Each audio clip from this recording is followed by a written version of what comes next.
Hi viewers, welcome to this channel. ముందుగా అయితే మీకేమన్నా డౌట్స్ ఉన్నట్టయితే call me four app IDs వచ్చేసరికి డిస్క్రిప్షన్లో ఉన్న టెలిగ్రామ్ గ్రూప్, వాట్సాప్ గ్రూప్, ఇన్స్టాగ్రామ్లో షేర్ చేశాను. ఆ గ్రూప్స్లో జాయిన్ అయ్యి ఖచ్చితంగా అయితే కాల్ చేయండి డౌట్ ఉంటే. ముందుగా అయితే ఈ ఛానల్ని అయితే ఖచ్చితంగా అయితే సబ్స్క్రైబ్ చేసుకోండి. ఈ వీడియోని అయితే లైక్ చేసి షేర్ చేయండి. సో ఇందుట్లో వచ్చేసరికి ఏంటంటే ఇప్పుడు ఫస్ట్ ఇయర్ నుంచి సెకండ్ ఇయర్కి వెళ్ళాలంటే R22 వాళ్ళు ఎవరైతే మొన్న రిజల్ట్స్ వచ్చున్నారో వాళ్ళకి కొత్త ఏమీ తెలియదు ఈ డిటెన్షన్ గురించి కూడా. అసలు క్రెడిట్స్ని తెచ్చుకోవాలని కూడా ఫస్ట్ టైం చదివేటప్పుడు తెలియదు, రిజల్ట్స్ వచ్చాక ఇప్పుడు చెప్తున్నారు. మళ్ళీ సెకండ్ ఇయర్ నుంచి థర్డ్ ఇయర్కి వెళ్ళాలంటే R22 వాళ్ళకి అలవాటు అయిపోయింది పోయిన సంవత్సరం జరిగిన షాక్కి, వాళ్ళకి క్రెడిట్స్ కావాలి. ఇక థర్డ్ ఇయర్ నుంచి ఫోర్త్ ఇయర్కి పోయిన సంవత్సరం అసలు పూర్తి స్థాయిలో ఎత్తేసారు, మరి ఈ సంవత్సరం కూడా ఎత్తేస్తారా అని చెప్పేసి వాళ్ళంతా చూస్తూ ఉన్నారు. క్రెడిట్ బేస్డ్ డిటెన్షన్ సంబంధించింది. What if JNTUH detention implemented credit based detention, దాని గురించి మనం మాట్లాడుకుందాం అనమాట. ముందుగా అయితే చాలామందికి డౌట్లు ఉన్నాయి దీని మీద. అసలు ఏంటి పరిస్థితి, ఏంటి చేస్తే ఏంటి, చేయకపోతే ఏంటి, ఇలా రిలాక్సేషన్ ఇస్తే ఏంటి, రిలాక్సేషన్ ఇవ్వకపోతే ఏంటి అని చెప్పేసి దాని గురించి ఒక వీడియో చేయడం జరుగుతుంది ఇప్పుడు. అయితే ముందుగా అయితే డిస్క్రిప్షన్లో ఉన్న తెలుగు ఇంజనీరింగ్ ఎడ్యుకేషన్ ఛానల్ కానివ్వండి, లేకపోతే డేటా సైన్స్ కోర్స్ నడుస్తున్నటువంటి software courses work support channel కానివ్వండి, ఖచ్చితంగా అయితే సబ్స్క్రైబ్ చేసుకోండి, మీకు ఉపయోగపడతాయి. ఇక టాపిక్లో వెళదాం. What if detention implemented by JNTUH this year for credits lakh. అయితే ఇక్కడ క్రెడిట్స్ లేక మీరు డిటైన్ అయితే పరిస్థితి ఏంటి? అయితే ఇక్కడ ఏంటంటే జనరల్గా మీకు తెలుసు రెండు రకాల డిటెన్షన్స్ ఉంటాయి. ఒకటి అటెండెన్స్ బేస్డ్ డిటెన్షన్, ఇంకోటి credit based detention. Attendance based detention అంటే ఏంటంటే అది ఏ సెమ్ముకు ఆ సెమ్ము చేసేది. అంటే అది ఎలా, 75% కన్నా తక్కువ ఉంటే 65 నుంచి 75 ఉంటే కాండినేషన్ ఇంప్లిమెంట్ చేస్తారు. 65 కన్నా తక్కువ ఉంటే డిటైన్ చేస్తారు. అది attendance based detention. Attendance based detention అనేది సెమ్ము జరిగేది. మరి క్రెడిట్ బేస్డ్ డిటెన్షన్ అనేది ఇయర్లీ వన్స్, అంటే 1 ఇయర్కి ఫస్ట్ ఇయర్ అంటున్నాం కదా, ఇప్పుడు ఫస్ట్ నుంచి సెకండ్ ఇయర్కి వెళ్ళాలనుకోండి. ఫర్ ఎగ్జాంపుల్ ఇప్పుడు R22 వాళ్ళకు 40 క్రెడిట్స్కి ఫస్ట్ ఇయర్ నుంచి సెకండ్ ఇయర్కి వెళ్ళాలంటే 20 క్రెడిట్స్ రావాలి as per the regulation rule. So అలా రాని పక్షంలో డిటైన్ చేస్తారు. ఇక సెకండ్ ఇయర్ నుంచి థర్డ్ ఇయర్కి వెళ్ళాలంటే సెకండ్ ఇయర్ వరకు కొన్ని క్రెడిట్స్ రావాలి. R22 వాళ్ళకు ఒక రకంగా ఉంటుంది, R18 వాళ్ళకు ఒక రకంగా ఉంటుంది. సో ఆ క్రెడిట్స్ రిక్వైర్డ్ రాకపోతే డిటైన్ చేస్తారు. సో ఇది రెండు రకాలుగా ఉన్న డిటెన్షన్. ఈ రెండింటికి మధ్య ఉన్న డిఫరెన్స్ కూడా ఇదే. సో డిఫరెన్స్ ఏదైనప్పటికీ అటెండెన్స్ బేస్డ్ డిటెన్షన్ కానివ్వండి, క్రెడిట్ బేస్డ్ డిటెన్షన్ కానివ్వండి, మీరు ఎక్కడైతే ప్రమోట్ అవ్వకుండా ఆగిపోయారో అక్కడ నుంచి మళ్ళీ చదవాల్సి ఉంటుంది రీఅడ్మిట్ అయిన తర్వాత. అయితే ఇక్కడ మీరు గమనించాల్సింది ఒకటి ఉంది. అది అటెండెన్స్ బేస్డ్ డిటెన్షన్ అనుకోండి. ఫర్ ఎగ్జాంపుల్ ఇప్పుడు 2-1 దాకా చదివేశారు, ఫస్ట్ ఇయర్ నుంచి సెకండ్ ఇయర్ ప్రమోట్ అయ్యారు, 2-1 దాకా చదివేశారు. చదివేసిన తర్వాత 2-1 నుంచి 2-2కి వెళ్ళటానికి ఏదో మీ హెల్త్ ప్రాబ్లం వల్ల 65% కంటే తక్కువ అటెండెన్స్ వచ్చింది. ఎందుకంటే JNTUH బయోమెట్రిక్ అటెండెన్స్ ఇంప్లిమెంట్ చేసింది కాబట్టి డిటైన్ చేశారు. మరి అప్పుడు ఏం చేయాలి? అప్పుడు మీరు ఎక్కడైతే ఆగిపోయారో ప్రమోట్ అవ్వకుండా 3-2లో మీరు కూర్చోవాల్సి ఉంటుంది మొత్తం చేసి.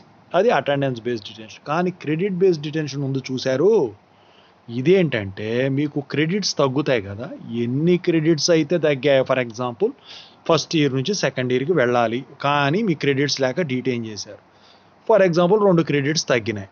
ఆ 2 క్రెడిట్స్ మీరు సప్లీలు రాసుకొని తెచ్చుకొని ఛాన్స్ లేకపోతే మీ ఫ్రెండ్స్తో కూర్చోడానికి మీ వెనక జూనియర్స్ వస్తారు కదా 1 ఇయర్ తర్వాత సెకండ్ ఇయర్కి 2-1కి, మీరు 2-1 కదా ఆగింది, అక్కడ వాళ్ళతో పాటు కూర్చొని కంటిన్యూ చేసుకోవాలి.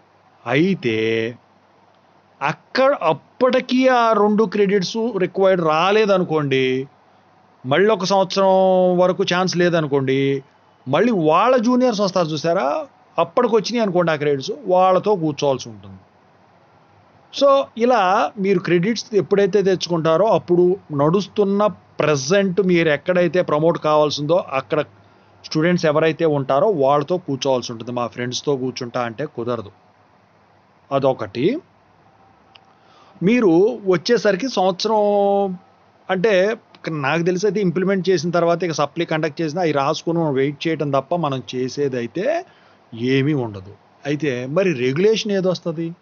ఫర్ ఎగ్జాంపుల్ ఇప్పుడు ఫస్ట్ ఇయర్లో ఉన్నారు R22 వాళ్ళు, డీటెయిన్ అయ్యారు సెకండ్ ఇయర్కి వెళ్ళకుండా.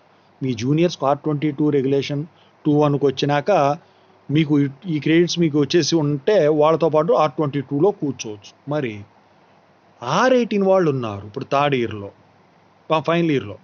R18 వాళ్ళు డీటెయిన్ అయ్యి మరి సంవత్సరం ఆగిన తర్వాత అప్పుడు పరిస్థితి ఏంటి? అప్పుడు ఏ రెగ్యులేషన్ అయితే ఉంటుందో దాంతో పాటే కూర్చోవాల్సి ఉంటుంది జూనియర్స్తో. కానీ ఇక్కడ ఒక మెలిక ఉంది.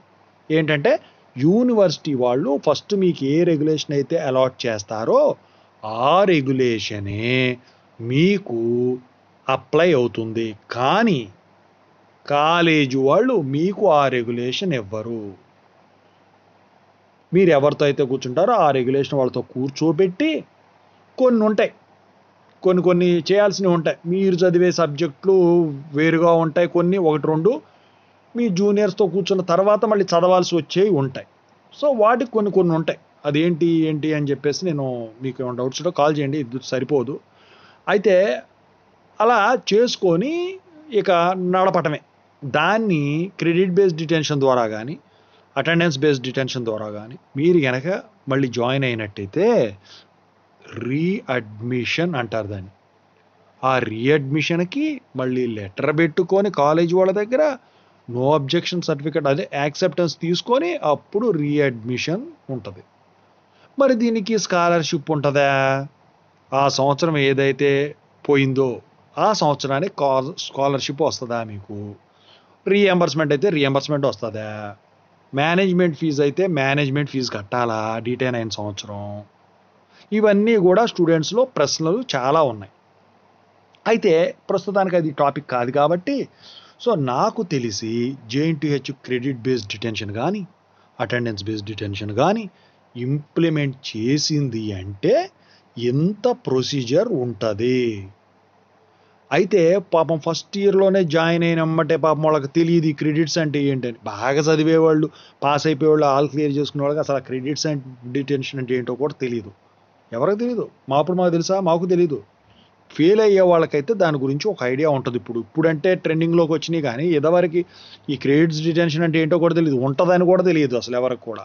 ఎందుకంటే అందరూ చదువుకుంటా పోతూ ఉండేవాళ్ళు, సబ్జెక్టులు అవి చేసుకుంటా పోతూ ఉండే ఆ ఛాన్స్ తీసుకునేవాళ్ళు కాదు.